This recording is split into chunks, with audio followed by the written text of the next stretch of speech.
Another report in the news over the weekend. This was a flight from Qatar, from Doha in Qatar to Dublin, Qatar Airlines, and about 12 passengers were injured in an incidence of turbulence over Turkey.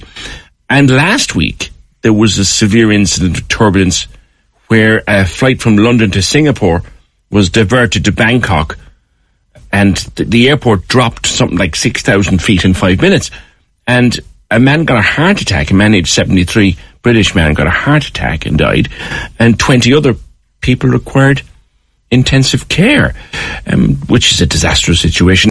Now, turbulence is not unusual. Things often get a little bit bumpy in the course of a flight, but that's two severe incidents in less than 10 days. Eoghan Corry, editor of Air and Travel magazine, joins me. Eoghan, is that unusual? Good morning. Good morning, PJ. Yes, 2 incidents in 1 week, very unusual. There's nothing unusual about turbulence, but to have 2 of them on the tail of each other, pardon the pun, is unusual. And to be that severe? We had 21 injuries through turbulence in the whole of 2023. We now have had we don't know the severity of the injuries yesterday. 8 people were taken to hospital, but we had severe injuries and a fatality, not caused by turbulence, but related because it was a heart attack on the Singapore flight, and a lot of damage to the aircraft. They're not the same in magnitude, and oddly enough, PJ, neither of them were a big drop. There was about 400 feet in the Singapore incident, but it went back up again and came down again. So it was like being trashed around in a washing machine. Yesterday's drop was about 30 feet. What is different about these is if everyone had been belted up and we were in that situation, listeners will know exactly what happens. Captain says, we're going into turbulence, fasten your seatbelts, cabin crew, return to your seats. Yeah. If they were in that situation, there'd be no story. The fact is, in both cases, meals were being served. It is a discomfort for passengers. For a cabin crew, that's a very dangerous situation.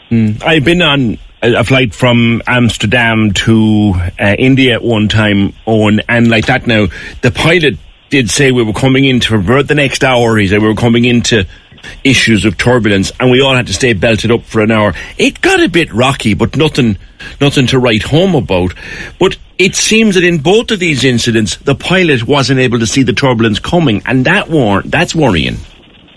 That's exactly what the industry will be looking at this morning. They'll be looking for different things. But one of the things that's happened, and it happened immediately pre-pandemic, IATA is the big world aviation body. Their big conference is starting next week, this day next week in Dubai. I'll be attending that. Willie Walsh from Dublin is now the CEO of, or the Director General of IATA. So they've been talking about turbulence, and just immediately before pandemic, he introduced an initiative where turbulence information would be shared. And up till now, it's been a bit haphazard. A pilot has said we're in turbulence. The airline has passed that information on to other pilots. We saw Delta about 20 years ago begin a major sharing initiative, but now IATA has taken control of it. One of the pioneer airlines was Aer Lingus, and one of the people who is sharing the information, by the way, is Qatar, who were involved in yesterday's incident. But it's still going to mean it's going to be a bit subjective. The pilots, some pilots, experienced pilots, are better at recognising turbulence than others. Some turbulence can't be seen. Clear air turbulence can't be seen, whereas lee wave, you're pretty much it's associated with mountains.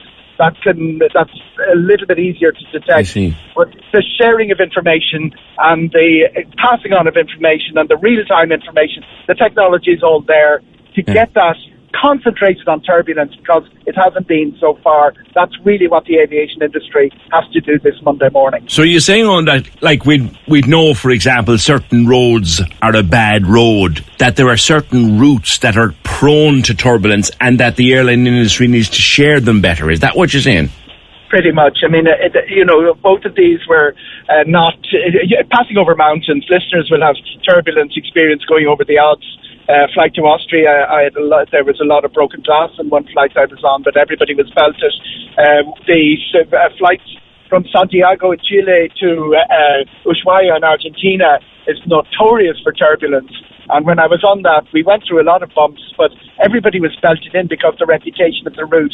What happened in these cases was the reputation that the route wasn't terribly bad. The storm warnings, the storm activity wasn't enough for the pilots to tell people to belt up. So that grey zone is where the aviation industry has to concentrate its firepower. It's made great strides. Aviation is very safe. The very fact that turbulence is a front-page incident, front-page headline nowadays, it's not many years ago since air crashes were happening once a month. So their air crashes have virtually been eliminated, with one is a passenger plane of 80 people last year. So if they concentrate the same firepower on turbulence, alerting people in advance, it won't eliminate the problem of unforeseen turbulence, but a lot more could be done on it. And lastly, Eoghan, and I'm asking you to speculate here possibly now, but yes, mountainous regions are prone to turbulence. We've all been over them. We've all noticed things get a little bit bumpy and been warned by the pilot that it's going to happen. Does climate change, different patterns of air in the atmosphere, have any impact on this? Like all the debate about climate change, it's very hard to take short-term data and say this is related to climate change.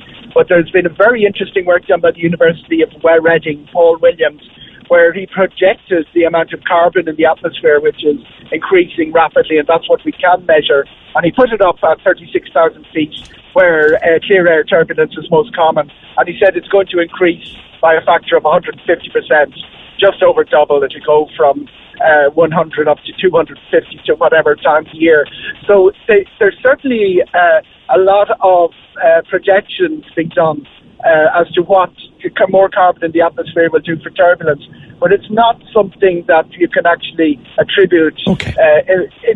Short term, like weather patterns. They're not all related to climate change. Okay. Climate change is there in the background. Okay, I just wanted to see if that was being discussed. Eoghan, thank you very much. Eoghan Corry, editor of Air and Travel magazine, and thanks once again for being available to us, Eoghan. So 2 severe incidents in the course of a week. It's very rare. 23 people injured in all of 2023 in turbulence. We unfortunately have 2 severe incidents in a week or 10 days. Thanks, Eoghan.